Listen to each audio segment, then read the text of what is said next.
बिस्म इल्लाहिर रहमानिर रहीम। 36 हिजरी में हज़रत अमीर मुआविया रज़ी अल्लाह ताला अन्हो और हज़रत अबू ज़र गफ़ारी रज़ी अल्लाह ताला अन्हो के दरमियान क़िरात की एक आयत पर बहस हुई। दोनों में कुछ तलख़ कलामी भी हुई। हज़रत मुआविया रज़ी अल्लाह ताला अन्हो ने हज़रत उस्मान रज़ी अल्लाह ताला अन्हो को हज़रत अबू ज़र रज़ी अल्लाह ताला अन्हो के बारे में लिखा। आप रज़ी अल्लाह ताला अन्हो ने हज़रत अमीर मुआविया रज़ी अल्लाह ताला अन्हो को लिखा कि तुम इन्हें सफ़र का सामान देकर मेरे पास भेज दो। हज़रत अबू ज़र रज़ी अल्लाह ताला अन्हो शाम से मदीने पहुँचे तो हज़रत उस्मान रज़ी अल्लाह ताला अन्हो से गुफ्तगू के बाद उन्होंने रब्ज़ा जाने की इजाज़त तलब की। आप रज़ी अल्लाह ताला अन्हो ने इन्हें इजाज़त देते हुए सवारी के लिए एक ऊँट दिया और सफ़र खर्च के अलावा ग़ुलाम भी इनायत फरमाए।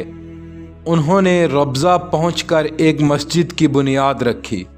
हज़रत मुआविया रज़ी अल्लाह ताला अन्हो ने उनके घर वालों को भी रब्ज़ा भेज दिया।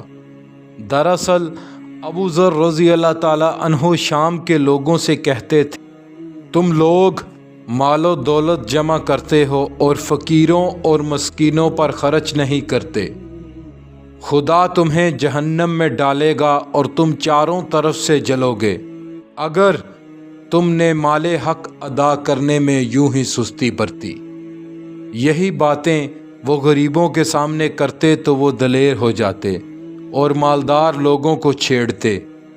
अबू ज़र कुछ गलत नहीं कहते थे, कुरान की रूह से बात करते थे, लेकिन जब इस तरह फसाद का अंदेशा हुआ तो हज़रत अमीर मुआविया रज़ी अल्लाह ताला अन्हो ने हज़रत उस्मान रज़ी अल्लाह ताला अन्हो को लिखा। मदीना पहुंचकर जब उन्होंने लोगों का वही हाल देखा जो शाम में था तो बोले कि ये मुआशरा अहकाम से लापरवाही बरत रहा है, जल्द गारत हो जाएगा। चुनाचा उन्होंने रब्ज़ा जाने की इजाज़त मांग ली। रुखसत के वक्त अबू ज़र रज़ी अल्लाह ताला अन्हो ने कहा था, रसूलुल्लाह सल्लल्लाहु अलैहि वसल्लम ने मुझे हुक्म दिया था कि जब यहाँ बुराइयों की बुनियाद पड़ते देखो तो यहाँ से चले जाना। हज़रत उस्मान रज़ी अल्लाह ताला अन्हो ने उन्हें जाने की इजाज़त दे दी, लेकिन ये भी फरमाया था कि अगर आप इस शर्त पर वापस आना चाहें कि कोई बहस मुबाहिसा नहीं करेंगे तो आप वापस आ सकते हैं।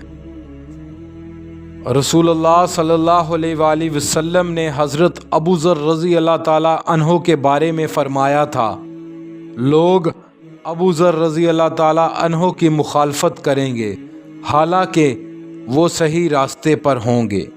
वो अकेले ही चलेंगे और अकेले ही वफ़ात पाएंगे। चुनाचा ऐसा ही हुआ। उनकी वफ़ात हज़रत उस्मान रज़ी अल्लाह ताला अन्हो की खिलाफत के 8वें साल में हुई। जब आप रज़ी अल्लाह ताला अन्हो की वफ़ात का वक़्त करीब आया तो आप रज़ी अल्लाह ताला अन्हो ने अपनी बेटी से पूछा, बेटी क्या कोई आया है? वो बोली, नहीं तो। फिर आपने कहा, एक बकरी ज़िबा कर लो। चुनाचा उन्होंने बकरी ज़िबा करके लटका दी। उसके बाद उन्होंने फिर पूछा, क्या कोई आया है? वो बोली, जी हाँ, कुछ लोग आ रहे हैं। आप रज़ी अल्लाह ताला अन्हो ने कहा, मेरा मुंह किबले की तरफ कर दो।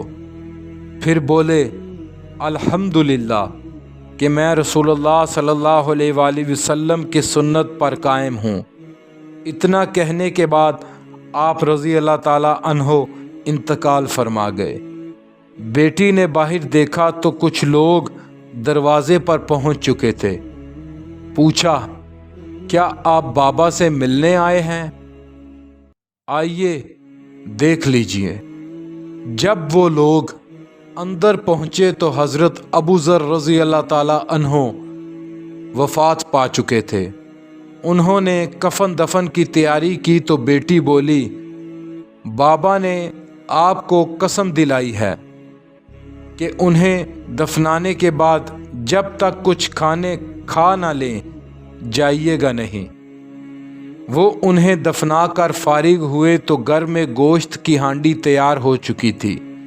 चुनाचा वो लोग खाने लगे और बोले, ये तो बड़ी नेमत है जिससे अल्लाह ताला ने हमें नवाजा है। फिर ये लोग अबू ज़र रज़ी अल्लाह ताला अन्हो की बेटी को मदीने ले आए और हज़रत उस्मान रज़ी अल्लाह ताला अन्हो की खिदमत में पेश कर दिया। आप रज़ी अल्लाह ताला अन्हो ने उन्हें अपने घर वालों के हवाले किया और फरमाया, अल्लाह ताला अबू ज़र रज़ी अल्लाह ताला अन्हो पर रहम फरमाए।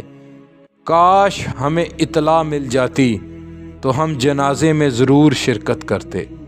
हज़रत अबू ज़र रज़ी अल्लाह ताला अन्हो की वफ़ात के बारे में भी शरपसंदों ने तरह तरह की बातें गढ़ी और हज़रत उस्मान रज़ी अल्लाह ताला अन्हो पर इल्ज़ामात लगाए, हालांकि वो उनके मामले में भी बिल्कुल बेकसूर थे। अब्दुल्ला बिन सबाह मिस्र पहुंचा और लोगों को भड़काने लगा। उनमें अजमी ख्यालात पैदा किए। लोग उसके साथ घुल मिल गए। उसने उन्हें कुफर की दावत दी जिसे उन्होंने कबूल कर लिया। अब उसने इन्हें वहाँ के गवर्नर हज़रत उमर बिन आस रज़ी अल्लाह ताला अन्हो के ख़िलाफ़ उबारा। उसकी कोशिशों से हज़रत उमर बिन आस रज़ी अल्लाह ताला अन्हो के ख़िलाफ़ शिकायत हज़रत उस्मान रज़ी अल्लाह ताला अन्हो तक पहुँची। उन्होंने मजबूरन हज़रत उमर बिन आस रज़ी अल्लाह ताला अन्हो को माज़ूल करके अहले मिस्र की ख्वाहिश के मुताबिक वहाँ का गवर्नर अब्दुल्ला बिन सईद को बना दिया। यही इब्ने सबा चाहता था, क्योंकि अब्दुल्ला बिन सईद हज़रत उस्मान रज़ी अल्लाह ताला अन्हो के दूध शरीक भाई थे। लिहाजा ये लोग इल्ज़ाम लगाने लगे कि उस्मान रज़ी अल्लाह ताला अन्हो अपने करीबी रिश्तेदारों को आमिल मुकर्रर फरमा रहे हैं। इब्ने सौदा के फितने से पहले हालात बहुत पुरसुकून थे। लोग सुख के दिन बसर कर रहे थे। आप रज़ी अल्लाह ताला अन्हो ने हर वो काम किया जिससे लोगों को आराम पहुँचे। आप रज़ी अल्लाह ताला अन्हो की सादगी का आलम यह था कि बाहर से आने वाले अक्सर लोग आपको खलीफा की हैसियत से पहचानते भी नहीं थे। आप रज़ी अल्लाह ताला अन्हो लोगों से मिलने में पहल करते। लोग कहते थे, हमने ऐसे अच्छे दिन पहले कभी नहीं देखे। दरअसल वाक़या ये है कि आपके दौरे खिलाफत में इस एक फितने के सिवा किसी फितने ने सर नहीं उबारा।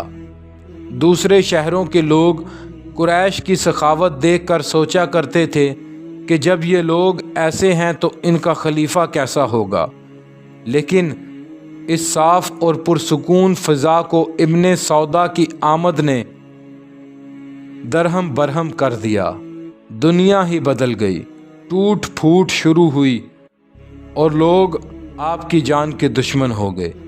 मदीना में पहले पहल ये हालात इस तरह शुरू हुए कि हज़रत उस्मान रज़ी अल्लाह ताला अन्हो को बताया गया, मदीना के लोग कबूतरबाजी और शर्त लगाने का रुझान बढ़ रहा है। जगह जगह कबूतरबाजी के अड्डे कायम हो गए हैं। लोग हर वक्त इस बुरे काम में मसरूफ़ रहते हैं। चुनाचा हज़रत उस्मान रज़ी अल्लाह ताला अन्हो ने तफ्तीश कराई और ये बात साबित होने पर सारे कबूतर खाने और जुआ खाने तोड़ दिए गए। इसकी रोकथाम के लिए हज़रत उस्मान रज़ी अल्लाह ताला अन्हो ने नरमी इख्तियार की, फिर सख्ती। इसलिए इस किस्म के लोग उनके ख़िलाफ़ हो गए और जब इब्ने सौदा का फितना बरपा हुआ तो उन्होंने हज़रत उस्मान रज़ी अल्लाह ताला अन्हो का साथ देने की बजाय इब्ने सौदा जैसे लोगों का साथ दिया। अल्लाह पाक पढ़ना और सुनना कबूल फरमाए।